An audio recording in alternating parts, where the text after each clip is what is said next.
안녕하세요 시청자 여러분들. 이번주 수요일날 패치로 신규 대균열이 열리면서 보스 콜로서스가 풀리게 되죠. 콜로서스의 외형은 대충 이렇게 생겼는데 왼쪽 팔과 오른쪽 팔 그리고 머리로 나누어져 있습니다. 대략적인 기믹을 홈페이지에서 풀어줬는데 총 3개의 부위로 이루어져 있으며 각 부위의 패턴을 얼마나 효율적으로 공략하느냐가 고득점의 핵심입니다. 콜로서스는 양손과 머리로 구성된 부위 파괴형 몬스터입니다. 콜로서스의 양손은 피격 시 서로에게 이로운 효과를 부여하며 일정 횟수 이상 피격될 경우 콜로서스의 머리가 해로운 효과를 주거나 공격 행동을 개시합니다. 또한 한 손을 처치하면 남은 손이 추가 행동을 수행하므로 부위 파괴 타이밍에 주의해야 합니다 라고 적혀 있습니다. 콜로서스의 머리는 양손이 모두 파괴된 상태에서만 공격이 가능한 상태가 됩니다. 머리가 피격될 경우 다시 공격이 불가능한 상태로 전환됩니다. 피격 횟수가 누적될수록 콜로서스의 공세는 점점 거세지기 때문에 적은 횟수의 공격으로 강력한 피해를 가하는 전략이 특히 중요한 보스입니다 라고 적혀 있어요. 저 보스의 약한 버전을 어파이시아 스토리 1장 8번 분기하는 투개장에서 미리 만나볼 수가 있습니다.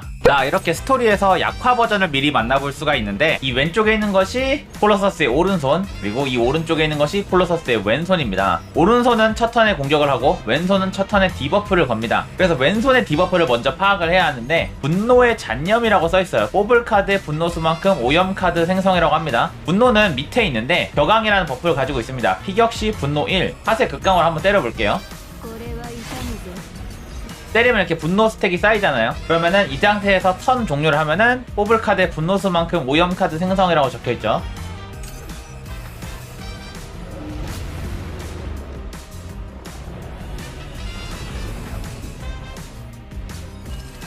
자, 분노 1스택만큼 오염 카드 한 장이 추가가 돼가지고 대기 오염이 됐습니다. 그리고 두 번째 턴에는 콜로서스의 왼손은 분노를 삭제하면서 분노수만큼 강력한 데미지를 입히고요. 콜로서스의 오른손은 집념수만큼 허점이란 걸 부여하게 됩니다. 뽑을 카드의 무작위 공격 카드의 비용도 증가시키고요. 자, 그럼 두 대를 때려볼게요. 이번에는 자, 이렇게 집념 스택이 쌓였습니다. 집념이 현재 3스택이고요 낮의 업보라는 것도 추가로 쌓였는데 피격시 낮의 업보 1 3대를 때리면 이 녀석이 발작하면서 저를 즉시 때립니다. 일단은 이 상태에서는 그냥 넘어가도록 할게요. 턴 종료.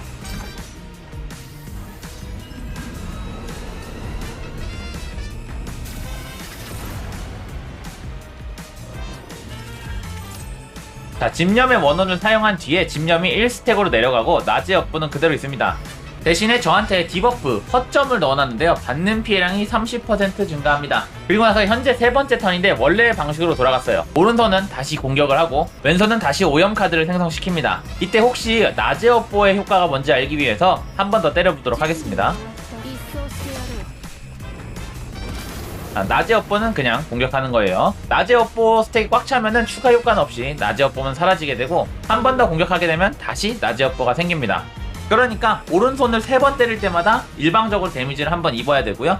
그 다음에는 양팔을 부숴볼게요. 양팔이 부서지면 이렇게 머리가 앞으로 나오면서 머리에 공격을 할 수 있게 되는데 머리는 나오는 순간 이렇게 취약이 부여가 돼 있어요. 추가 데미지를 많이 넣을 수 있도록. 그 상태에서 한 대 때리면은 머리가 다시 들어가고 양팔이 살아나는 기믹을 가지고 있습니다. 그래서 이 머리를 한 대 칠 때 가장 강력한 공격을 해야 하죠. 근데 대균열에서 이 녀석을 잡을 때 유의할 점이 몇 가지가 있는데 가장 중요한 건 이거예요. 허점이 이렇게 부여가 돼 있잖아요. 보통 이 허점은 호자나 취약처럼 같은 아이콘이기 때문에 쉽게 착각할 수가 있는데 이 상태에서 맞게 되면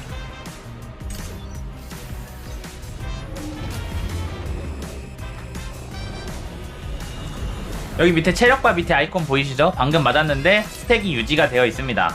그리고 이 녀석을 또 때리고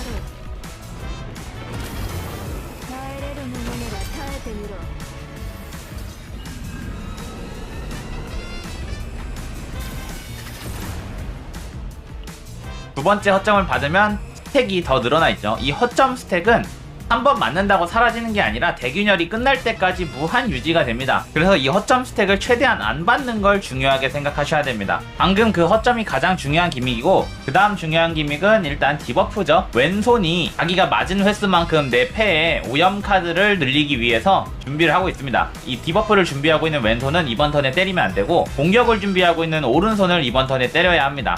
이렇게 오른손을 때릴게요.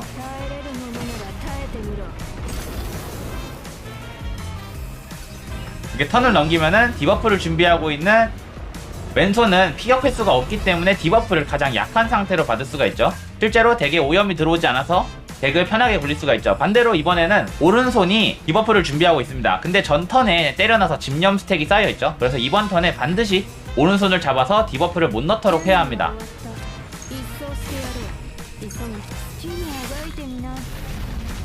이렇게 오른손을 잡아버리면 왼손만 남아있죠. 왼손은 이번에 공격 차례이기 때문에 디버프를 쌓아놓지 않아서 아프지도 않습니다. 그리고 턴 종료.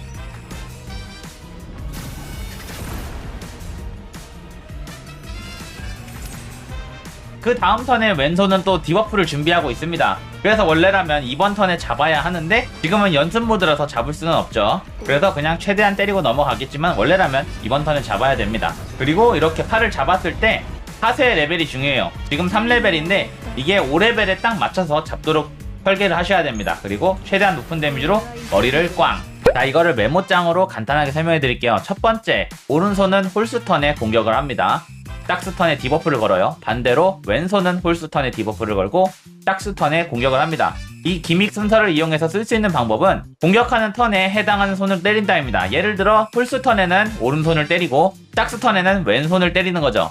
예시로 오른손은 1턴에 공격을 하고요. 왼손은 1턴에 디버프를 걸겠죠. 이때 오른손만 때립니다. 이 턴에 오른손을 죽일 수 있으면 가장 베스트예요. 못 죽이면 2턴에 죽일 것. 자, 2턴으로 넘어왔습니다. 오른손이 2턴에 디버프를 걸고 왼손은 공격을 합니다. 이때 오른손은 피가 어느 정도 깎여 있겠죠. 왼손은 풀피고, 그래서 피가 깎여 있는 오른손을 이번 턴에 죽입니다. 그리고 죽이면서 몇 번의 공격 횟수가 남아있을 거예요. 왜냐면 피가 좀 깎여있는 오른손을 때렸기 때문이죠. 그리고 그 남은 공격 횟수만큼 왼손의 피를 깎아요. 왜냐면 왼손은 이번에 공격을 하니까. 그 다음 세 번째 턴이죠. 세 번째 턴에 디버프를 쓰는 왼손을 죽입니다. 그리고 남은 공격 횟수로 머리를 때리는 거죠. 이렇게 3번 안에 잡는 게 가장 기본적인 건데, 여기서 좀 더 베스트 사이클로 넘어가면 1턴에 오른손을 죽인다, 2턴에 왼손을 죽인다, 그리고 머리를 때린다, 3턴에 오른손을 죽인다, 4턴에 왼손을 죽인다, 그리고 머리를 때린다. 이 과정을 10턴까지 반복해서 제대로 해내는 조합이 마스터 순위권이 될 것이다. 이때 가장 중요한 건 한 턴에 팔을 한 개 죽일 수 있는 딜입니다. 한 턴에 팔을 하나 죽일 수 있는 딜이란 27,120의 딜을 한 팔에 한 턴을 넣을 수 있냐예요. 예를 들어 내가 섬광 파쇄를 쓴다, 섬광 4번 다 털어서 27,000의 딜을 넣을 수 있냐가 가장 중요한 요소가 된다는 거죠. 극강이라도 5번 안에 잡아야 되고요. 그리고 나서 중요한 게 포자입니다. 왜 포자가 중요하냐? 이 오른손을 한 턴 동안 파쇄로 잡으면서 왼손에다가 포자 스택을 쌓아둡니다. 1턴 동안 파쇄를 다 털어서 오른손을 잡았는데 다음 2턴 동안 파쇄를 다 털어서 왼손을 잡으면 머리를 때릴 파쇄가 없잖아요. 그래서 포자를 쌓아둬가지고 한 번의 파쇄를 아낄 수 있게 만드는 겁니다. 자, 포자를 20스택 쌓아놨다면 첫 공격이 2배로 들어가잖아요. 두 번째 턴에 왼손을 잡을 땐 한 번만큼의 파쇄가 남겠죠?